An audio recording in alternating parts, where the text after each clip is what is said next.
In this video, we're going to explore the factoring technique called difference of squares.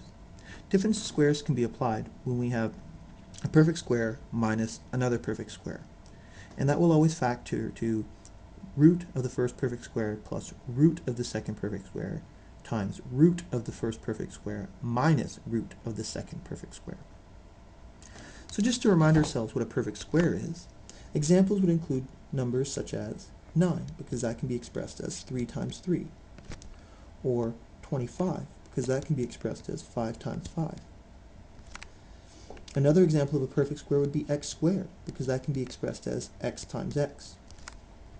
Another one, which sometimes causes a little bit of confusion, would be 4x squared, because both 4 and x squared are perfect squares. So 4x squared can be expressed as 2x times 2x.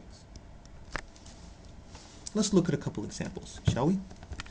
So this first example, we have x squared, which is a perfect square, minus 4, which is a perfect square.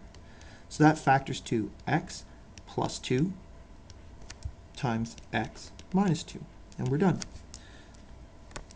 The second example, we have 2a squared minus 18, and what we notice is that 2a squared isn't a perfect square because of the coefficient, and 18 isn't a perfect square. But if you remember from earlier lessons, we always try and perform common factoring first. So we can common factor to 2 to get a squared minus 9. And now we have a perfect square situation. So that's 2 times a plus 3 times a minus 3. And we're done. The last example, we have 16x squared, which is a perfect square, because that can be expressed as 4x times 4x. And we have minus y squared. So that's 4x plus y, 4x minus y. And we're done.